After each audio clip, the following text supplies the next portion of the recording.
Nós vamos entrar hoje no quinto ciclo de Apocalipse. O primeiro ciclo, as 7 igrejas.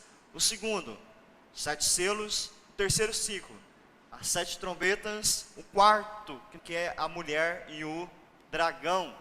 E que aparece também as bestas ali, a besta do mar e a besta da terra. Os ciclos, eles podem ser pautados, meus irmãos, na seguinte ideia: Deus apresentando a situação pecaminosa do homem, da humanidade, o sofrimento que ele promove, uma demonstração da sua ira.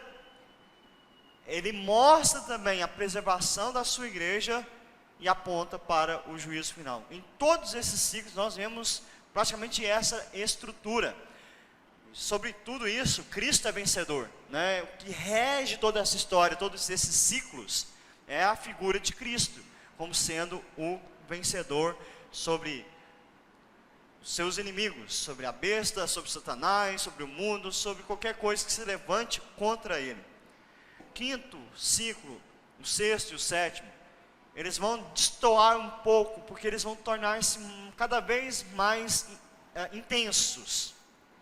O foco, por exemplo, no quinto ciclo, é mais a respeito da ira de Deus sendo demonstrada, do que, por exemplo, se preocupar em falar a respeito da igreja, como aconteceu nos outros ciclos. Porque isso vai ficar mais reservado para o sétimo ciclo agora, que aí vai falar do novo céu e da nova terra. Todavia, mesmo assim, no começo do capítulo 15, a gente vê essa ideia do louvor, da adoração da igreja diante de Deus, diante do trono. O que nós vamos ver nesse ciclo novo, que é o ciclo das 7 taças da ira de Deus, ou talvez na sua Bíblia pode aparecer aí os 7 flagelos, é justamente a demonstração do juízo de Deus sobre o mundo incrédulo, cada vez mais intenso, cada vez mais mostrando a ira de Deus sobre o pecado, sobre este mundo. Nós vamos ver como é que nos é apresentado aqui em Apocalipse. Nós vamos tentar ver hoje, eu acho que dá tempo, capítulo 15 e 16. Capítulo 15, versículo 1. Vi no céu outro sinal grande e maravilhoso. 7 anjos que tinham os 7 últimos flagelos, pois com estes se consumou a ira de Deus. Primeira ideia aqui do 7, né, novamente. 7 dá a ideia de algo completo, algo perfeito, algo que procede de Deus, a consumação da ira de Deus em sua perfeição, que está para ser derramada sobre a terra. Versículo 2: vi como que um mar de vidro misturado com fogo, e também os que venceram a besta, a sua imagem e o número do seu nome, eles estavam em pé junto ao mar de vidro, tendo harpas que lhe foram dadas por Deus. Então, primeiro a ideia aqui do mar de vidro. Não é a primeira vez que aparece essa descrição no trono de Deus. Lá no capítulo 4, diz isso também: diante do trono havia como um mar de vidro. E nós discutimos na época que o vidro dá a ideia de algo transparente, e a ideia de mar é algo profundo. Então, fala do caráter de Deus, da justiça de Deus, da integridade de Deus, da transparência de Deus, da pureza de Deus, está ali diante do trono. E aqui, junto com essa justiça íntegra de Deus, está mesclado com fogo. E fogo, meus irmãos, aí tem 2 conotações. Primeiro, para os santos, a ideia de ser mesclado com fogo é que trazer a luz, trazer a alegria da justiça de Deus. Por santo é isso. Por crente, a justiça de Deus é alegria. Agora, para o incrédulo, a justiça de Deus é juízo, é fogo consumidor, que será dispensado sobre aqueles que não creem em Cristo Jesus e que são contra, inimigos do nosso Deus. E ali diz que aqueles que venceram a besta estavam lá, venceram a besta, a sua imagem, o número da besta. é a igreja perseverante. É aqueles que perseveraram, que não se curvaram aos conceitos desse mundo, às investidas desse mundo, que não fizeram a vontade do diabo, que se entregaram verdadeiramente a Deus. E aí, versículo 3, entoavam o cântico de Moisés. Os irmãos vão ver que é muito semelhante ao que nós lemos lá em Êxodo 15. No mesmo propósito que Deus ali manifestou o seu juízo sobre o Egito e libertou o seu povo, aqui é a mesma celebração. Deus nos libertou, Deus libertou a sua igreja e executa o juízo sobre o mundo. Por isso que a igreja também pode cantar, pode celebrar. E entoavam o cântico de Moisés, servo de Deus, e o cântico do Cordeiro. Agora tem muita diferença. Não é só mais uma referência à libertação do Egito. É muito maior, porque agora tem o Cordeiro na história. O Cordeiro que venceu. Lembre-se que a gente falou sobre isso, que tudo que rege Apocalipse é Cristo vencedor. Então o cântico é por causa do Cordeiro. E dizendo o seguinte: grandes e admiráveis são as tuas obras, Senhor Deus Todo-Poderoso. O que nos vai chamar a atenção também nesse cântico, meus irmãos, é que todas as frases, elas ecoam nas Escrituras. Não é a primeira vez que vai aparecer na Bíblia. Por exemplo, grandes e admiráveis são as tuas obras, Senhor Deus Todo-Poderoso. Salmo 111, versículo 2. Justos e verdadeiros são os teus caminhos, ó Rei das nações. Salmo 145, versículo 7. Quem não temerá e não glorificará o teu nome, ó Senhor? Jeremias 10, versículo 7. Pois só tu és santo, por isso todas as nações virão e se prostrarão diante de ti. Salmo 86, versículos 9 e 10. Porque os teus atos de justiça se fizeram manifestos. Salmo 98, versículo 2. O que isso quer dizer, meus irmãos? Por que esse cântico não é um cântico novo, não é uma novidade? Ele é um ajuntamento de partes das Escrituras, para justamente mostrar que esse momento, o tempo todo está sendo dito nas Escrituras. A vitória do Cordeiro, o tempo todo percorre as Escrituras. Não é simplesmente uma celebração de um povo que foi liberto de uma opressão, de uma outra nação. A Escritura mostra essas histórias. Deus trabalhou na história para apontar para algo maior, para uma libertação maior, que é em Cristo Jesus. Então o cântico que é entoado aqui é um cântico da vitória do povo de Deus em Cristo Jesus sobre os seus inimigos. Mas não é só um cântico pela libertação, mas por causa do juízo de Deus que virá e se manifestará. Porque lembremos que esse é sempre o clamor do povo de Deus, para que a justiça dele se manifeste, para que o juízo dele venha. Principalmente no contexto em que a igreja é perseguida, no contexto em que a igreja sofre nesse mundo, seja por questões políticas, governamentais, seja por questões filosóficas, ideológicas. O clamor da igreja é que a justiça se manifeste. Por isso o cântico. Lá no Êxodo, a gente vai ouvir essa expressão: o clamor do povo chegou até Deus e Deus trouxe a libertação e juízo naquela terra. É o mesmo princípio aqui. Versículo 5, depois do cântico: depois dessas coisas, olhei e abriu-se no céu o santuário do tabernáculo do testemunho. Então ele olha para o céu naquele momento e abre-se diante dele o tabernáculo, o local da habitação de Deus. E aí, quando ele fala do tabernáculo do testemunho, está falando, se referindo à arca da aliança. E o que ele está falando? Quando ele fala da arca da aliança, está fazendo uma alusão aos 10 mandamentos, que ficavam ali guardados dentro da arca da aliança. E os 10 mandamentos apontam justamente para a transgressão da lei. E aqueles que transgridem a lei de Deus, recebem a condenação, recebem o juízo. é por causa da quebra da lei que ele vai executar o juízo. Não é porque Deus vai executar de forma aleatória. Ele vai executar naqueles que não vivem em obediência a Ele. E só podem viver em obediência a Ele aqueles que foram vitoriosos no Cordeiro. Só que aqueles que estão em Cristo Jesus é que não têm sobre si a condenação dessa lei. E aí no versículo 6, e os 7 anjos que tinham 7 flagelos saíram do santuário, saíram da presença da arca da aliança, da presença da lei.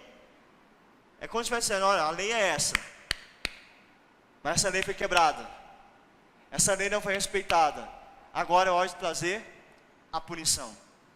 Os anjos têm essa responsabilidade dada por Deus, e aqui dá a ideia deles, né, vestidos de linho puro, uma ideia de santidade, resplandecente, uma ideia de dignidade, e cingidos à altura do peito com cintos de ouro, a autoridade. Eles estavam aptos para executar o juízo de Deus. Versículo 7. Então dos 4 seres viventes, deu aos 7 anjos 7 taças de ouro, cheias da ira de Deus, aquele que vive para todo sempre. Interessante. Capítulos anteriores nós vimos a ideia da adoração à besta, a imagem da besta. Em momento algum diz que a besta, a imagem da besta vive para todo sempre. Só o Senhor vive para todo sempre. Versículo 8. O santuário se encheu da fumaça da glória de Deus e do seu poder. Da ideia, irmãos, quando Deus se manifestava no meio do povo, a fumaça aparecia, uma nuvem aparecia. Então, é a presença de Deus com todo o seu poder. E ninguém podia entrar no santuário quando não se cumprisse os 7 flagelos dos 7 anjos. Quem está sendo dada a ideia aqui? Agora acabou.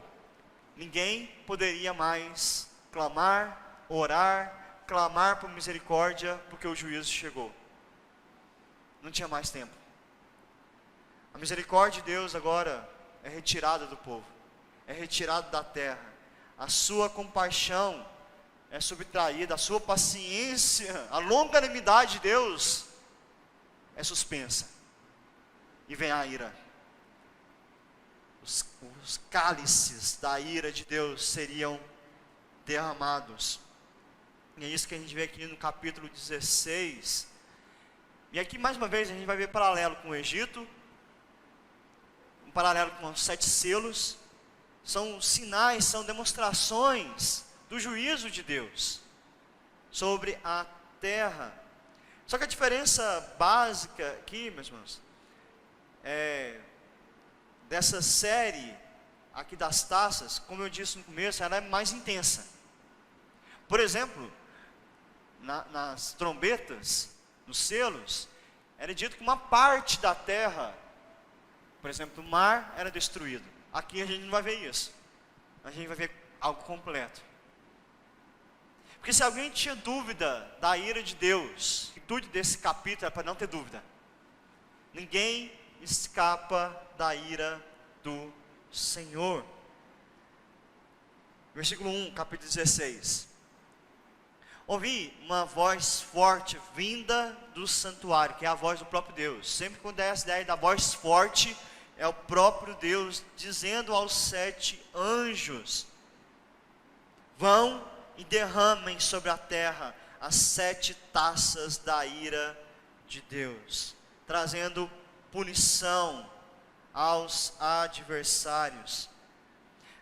As taças seriam derramadas sobre a terra. Versículo 2 diz assim: o primeiro flagelo, o primeiro anjo foi e derramou a sua taça sobre a terra, e apareceram úlceras malignas e dolorosas nas pessoas que tinham a marca da besta e adoravam a sua imagem. O que é destruído aqui, meus irmãos? Algo que as pessoas preservam muito: a saúde e o bem-estar. E não é essa a corrida das pessoas no mundo? Por uma longevidade, para viverem mais. inventa medicamento, inventa uma outra coisa, faz cirurgia, e para cá, para lá, para cá, para lá, e vai criando. A ideia é querer vencer as doenças, vencer a morte. A ira de Deus vai se manifestando em que afeta justamente aquilo que o ser humano valoriza muito, que é a sua própria saúde. Então não é anormal, meus irmãos, surgirem novas enfermidades, novas doenças. Há alguns anos não existia AIDS, por exemplo. Já é bem comum no nosso meio. É uma doença que ainda não tem cura. E vão surgir outras.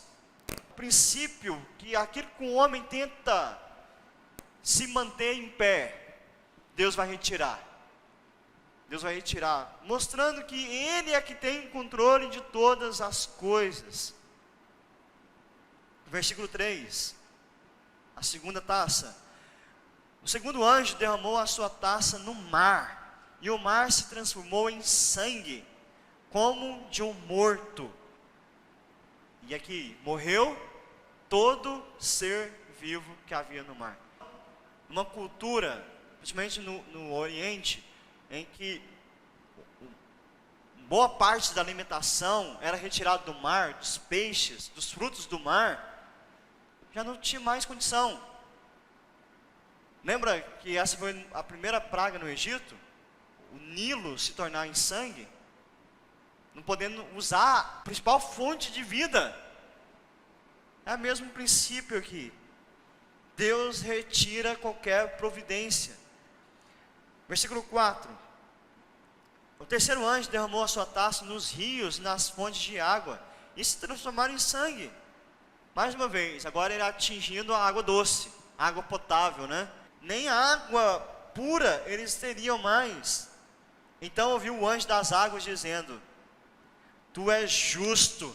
A punição que o Senhor está trazendo aos incrédulos é justiça, não é maldade, é justiça. Tu que és e que eras. A gente comentou isso aqui.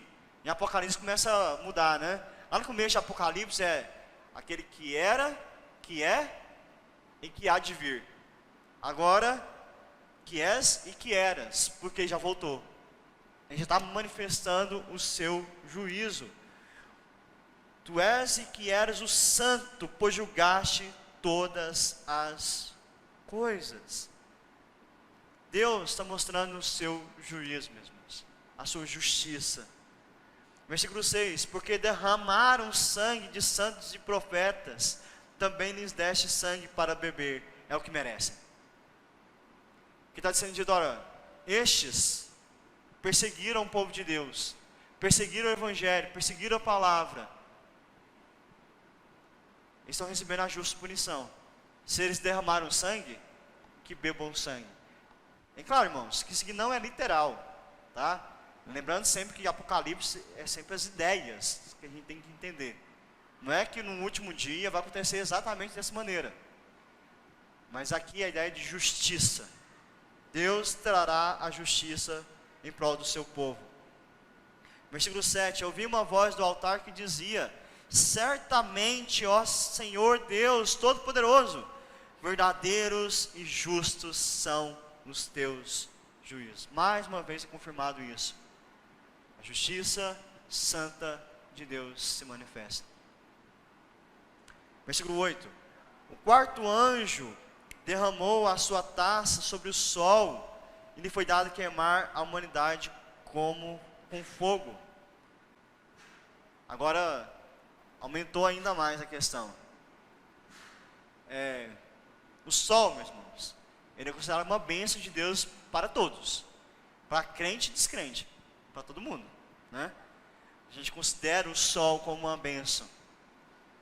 A gente tem até o hino, né? O sol que aquece a pobre gente fria. É uma bênção. Só que aqui está dizendo que o sol já não é bênção mais. Ele é maldição, ele é manifestação da ira de Deus. Tem uma reportagem que no estado de Goiás, a temperatura nos últimos 60 anos aumentou em 1,2 grau. Interessante, né? A gente já sente o calor, já vê secura, Mas isso não se compara à ira final de Deus. É uma demonstração, de fato, que Ele pode alterar a criação. Ele pode modificar a criação de tal maneira, trazer sofrimento sobre a terra. Mas ainda não é o fim. Um grau a mais, meus irmãos, ainda não é tão terrível assim, diante do que Deus irá fazer sobre a vida dos incrédulos. As pessoas se queimaram, versículo 9, com intenso calor e blasfemaram contra o nome de Deus, que tem autoridade sobre estes flagelos. Isso mostra que essas pessoas, mesmo com essa demonstração da ira de Deus, não irão se arrepender, irão reclamar de Deus. Isso é até para a gente pensar um pouco, irmãos. Quando a gente reclama demais dessas coisas do tempo, nós estamos reclamando justamente do próprio Deus. Quando a gente reclama, está calor demais. Em vez de eu parar para pensar, Deus é um Deus da justiça. Se está quente, é melhor agradecer, porque eu não vou enfrentar um calor pior do que esse. Eu não vou enfrentar a ira dele. E a gente tem a tendência, reclamar. Está chovendo demais, frio demais, calor demais. Uma coisa se pensar, quando você vê a alteração da natureza, em vez de reclamar, pede misericórdia para Deus. Senhor, misericórdia de mim.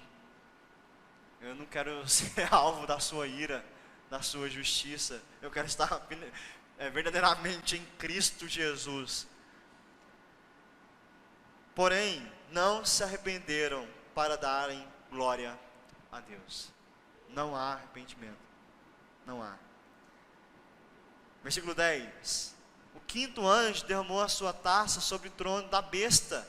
O reino da besta ficou em trevas, e as pessoas mordiam a língua por causa da dor que sentiam, e blasfemavam contra o Deus do céu por causa das angústias, das úlceras que sofriam, porém não se arrependeram sobre as suas obras. Então aqui, o juízo cai também sobre o império das trevas, que não se sustenta mesmo, irmãos. Não se sustenta. O império das trevas pode achar que Deus pode afetar a criação, mas ela vai permanecer, ou ele vai permanecer. Mas Deus mostra bem que até as trevas, até o mal receberá a punição devida. E o reino da besta ficou em trevas, e as pessoas mordiam a língua por causa da dor que sentiam. Sabe o que quer dizer isso aqui, meus irmãos? Morder a língua é para manter o controle. É tipo assim, você está num sofrimento maior, você tenta um outro tipo de sofrimento para tentar amenizar a dor. E agora eu falo que tem uma dor mais chata, mais dolorida que morder a própria língua. Dói. Então a ideia é essa. A ira de Deus é tão pesada que tento fugir de qualquer maneira dessa ira. Mas é impossível fugir dessa ira. Versículo 12. O sexto anjo derramou a sua taça sobre o grande rio Eufrates. As águas do rio secaram, para que se preparasse o caminho dos reis que vêm do Oriente. Vai mostrar aqui agora, mas uma coisa muito interessante nessa sexta taça da ira. Quando fala aqui do rio Eufrates, ele era símbolo de divisão entre a terra do povo de Deus e a terra dos ímpios, dos povos hostis ao povo de Deus. E quando diz que a terra seca, não há mais uma divisão que proteja o povo de Deus. E aí, a ideia aqui é que as forças contra o cristianismo vão se intensificar. Pai, pastor, não está falando de juízo, não está falando de ira, e agora parece estar liberado o ataque ao cristianismo. Se a gente lembrar dos outros ciclos, é justamente isso mesmo. Porque quando o mal, quando o império das trevas, quando o anticristo acha que está vencendo o povo de Deus, é aí que vem o fim. Então, versículo 13, vi sair da boca do dragão, da boca da besta e da boca do falso profeta. Uma coisa interessante aqui, dessa descrição. Ele usa 3 nomes: dragão, besta e falso profeta. 3 espíritos imundos, semelhantes a rãs. A primeira ideia de 3 é uma paródia aqui da Trindade. Porque o dragão, a besta e o falso profeta, é tudo a mesma coisa. É o diabo. É a serpente. Então, só para descrever assim, são 3, que na verdade são 1, mas nunca se compara à Trindade divina. Eles são semelhantes às rãs. Já tentou pegar uma rã? Na roça dá muito, né? Ela está lá quietinha, inofensiva, mas tenta pegar ela, você vê. Mas é essa a ideia de Satanás. Algo asqueroso, que você tenta pegar e não dá. Algo traiçoeiro, igual a pele da rã. Você acha que está segurando, mas ela consegue escapar. Esse é o engano do diabo.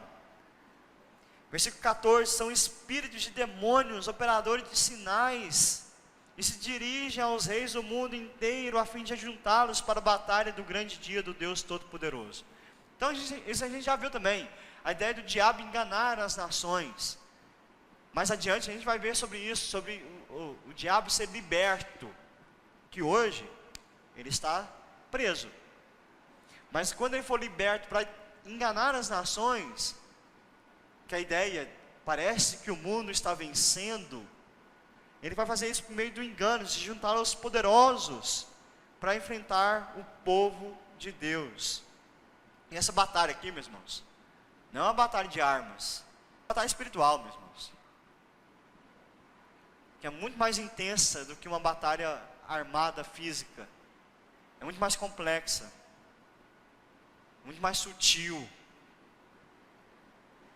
O diabo levanta-se contra o povo de Deus, juntamente com os poderosos da terra, para impedir que o juízo de Deus se manifeste. Mas o que é dito aqui, versículo 15: eis que venho como ladrão, bem-aventurado aquele que vigia e guarda suas vestes, para que não ande nu e não se veja a sua vergonha. Diz que a gente sabe quem falou isso antes. Eu venho como ladrão. Foi o próprio Jesus. Eu vou voltar. Então, quando o mundo achar que Cristo não volta mais, ele voltará. Ele voltará para manifestar a sua justiça de modo súbito e inesperado. Então, aquele que guarda as suas vestes, guardar as vestes, guardar a palavra de Deus, guardar o evangelho, viver obediência a Ele, não vai ser encontrado em suas vergonhas, em seu pecado. Versículo 16: então ajuntarão os reis no lugar em que hebraico se chama Armagedon. Armagedon também, ele é conhecido como Monte Megido, lá em Juízes 5:19, que é um local de batalhas. E há uma famosa batalha lá, em que o povo de Deus vence com a mão poderosa de Deus. O povo de Deus era bem mais fraco, e aí Deus dá a vitória ao povo, pela sua presença. Então, a ideia aqui, meus irmãos, não é uma grande guerra mundial dos incrédulos contra a igreja. Porque a igreja não tinha chance nenhuma mesmo, se fossem essas batalhas militares. Mas a ideia é, espiritualmente, quando as forças das trevas se levantarem contra Deus, se levantarem contra o povo, o juízo vem. A sexta taça da ira sempre aponta para o juízo final, definitivo. O sexto selo falou sobre isso, o sexta trombeta falou sobre isso também, mais uma vez aqui. Porque ele tem poder e força para derrotar os seus inimigos. Tem um filme que chama Megido. O nome do filme é esse. E é justamente esse cenário fictício que eu estou falando para os irmãos que alguns creem. Uma batalha entre os povos incrédulos e os povos cristãos. Uma guerra mundial mesmo. E aí tem um foguete que dá a ideia, no final do filme, estou contando no final para os irmãos. Tem um foguete que é para destruir o povo de Deus. É quase como uma bomba atômica. E não que esse foguete está indo, Jesus vem e destrói o foguete e traz a vitória. O enredo do filme é por aí. Mas é muito mais do que isso, meus irmãos. É muito mais que uma guerra militar. Não tem como levantar armas contra o Senhor dos exércitos. Não tem. Versículo 17, a última taça. Então, o sétimo anjo derramou a sua taça pelo ar. Lembra lá de Efésios, capítulo 2, versículo 2, sobre o príncipe da potestade do ar? Então agora é derramada a ira sobre Satanás. E uma voz forte saiu do santuário, do lado do trono, dizendo: está feito. Quem disse isso antes também? O próprio Cristo. Está consumado. O que isso quer dizer, meus irmãos? Lá na cruz, quando Cristo diz está feito, está consumado, Ele está dizendo que a ira de Deus foi completamente despejada sobre Ele. A ira que era destinada a nós, por causa dos nossos pecados. E agora é dito mais uma vez, está consumado, está feito. Porque a ira de Deus agora é derramada sobre os ímpios, sobre os incrédulos. Eles não têm mais Cristo para receber a ira sobre si. É o próprio Cristo que está trazendo a ira de Deus sobre eles. Então, essa ira de Deus nós não vamos conhecer. Ela ficou na cruz para nós. O Senhor Jesus recebeu em nosso lugar. Versículo 18: e sobrevieram relâmpagos, vozes e trovões, e ocorreu um grande terremoto, como nunca houve igual desde que há gente sobre a terra. Tal foi o terremoto forte e grande. Nunca houve igual. Se hoje a gente vê as manifestações da ira de Deus, meus irmãos, mas ela é ainda regada, resguardada na sua misericórdia. Vai ter um momento que não vai ter mais misericórdia de Deus. A ira dele vai se manifestar. E a grande cidade se dividiu em 3 partes, e caíram as cidades das nações. E Deus se lembrou da grande Babilônia, para dar-lhe o cálice do vinho do furor da sua ira. A Babilônia representa tudo que é hostil contra Deus, todos os intentos contra Deus. Aqui diz que ele pega a cidade e quebra em 3 partes. A ideia é de quebrar por completo, quebrar de forma definitiva, de tal maneira que não é possível mais reconstruir. O mal, os inimigos de Deus serão totalmente extintos. Versículo 20: todas as ilhas fugiram, e os montes não foram achados. Aqui vai apontar, no capítulo 22, eu vou deixar mais claro, para a transformação da terra. O juízo de Deus vai mudar a criação, vai restaurar a criação. E aqui já começa a apontar para isso. Também desabou do céu sobre as pessoas uma grande chuva de granizo, com pedras que pesavam, talvez na versão de vocês está mais de um talento, né? Que equivale a 30 quilos. Então pensa numa chuva de pedra de 30 quilos. Quando já cai aqueles granizos desse tamanhozinho assim, já faz estrago. Imagina 30 quilos, irmãos. É destruição, não é para restar nada. E por causa do flagelo da chuva de pedras, as pessoas blasfemaram contra Deus, porque esse flagelo do granizo era terrível. Está vendo? No arrependimento, o ímpio. Mesmo Deus manifestando seu juízo, mesmo no dia final, eles não se arrependerão. Então, que a gente começa a entender, já está entendendo há algum tempo em Apocalipse, mas a gente é reafirmado agora. O tempo de arrependimento é hoje, meus irmãos. Não é para o dia final. Não é quando as coisas começarem a piorar, não, agora tem que arrepender. A gente até pensa nisso, alguns falaram, né? Depois da pandemia, o mundo vai ser outro. As pessoas serão mais amorosas, mais pacientes. Que mundo melhorou? Logo já vem uma guerra. Que mundo melhorou o quê? Não há arrependimento. Alguns poderiam até olhar para a guerra, agora não. Temos que mudar, temos que pensar na paz. Você acha que vai ser o último conflito que vai existir, meus irmãos? Não. Então, o tempo de arrependimento é agora. Porque não haverá mais oportunidade para isso. Porque o juízo já está sendo manifestado. A gente já viu isso. Nos selos, nas trombetas. Agora ele mostra mais intenso que esse juízo virá por completo. E que aqueles que não tiverem em Cristo, aqueles que não tiverem a marca do Cordeiro, vivenciarão esse juízo tremendo de Deus. Vou deixar algumas ideias aqui, além do que já comentamos. Se hoje nós vivemos em parte o juízo, mais uma vez, ele será completo. Só que, quando a gente pensa que o juízo está vindo em partes, isso não quer dizer que devemos viver a palavra de Deus em partes, a gente deve viver ela completa. Não, o juízo de Deus ainda está maneiro, então vamos viver assim, dá para viver tranquilo, Deus não está pesando tanta mão, né? Não dá, meus irmãos. É viver completo a palavra de Deus. É como se o dia fosse hoje. Vivam a palavra, agora. Tudo que temos aprendido, vivamos. Não deixamos para depois, vamos melhorar. Não, melhora agora. Saia daqui melhor. Isso é para todos nós, meus irmãos. Segundo, as coisas tendem a piorar.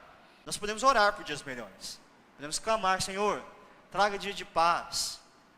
A palavra de Deus nos mostra que devemos orar para os governantes, por exemplo, para que tenhamos paz.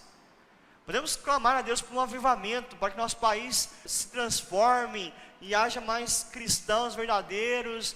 A gente pode orar, e deve orar por isso. Mas saibamos, irmãos, se isso não ocorrer, se as coisas não melhorarem, é o curso da história de juízo de Deus que está transcorrendo. É isso. Nós não nos sentiremos frustrados, se as coisas não melhorarem. Mas Deus pode trazer melhorias. Ao longo da história fez isso. Ele trouxe tempos de bonança, tempos de paz, tempos de avivamento. De tempos em tempos Ele faz isso.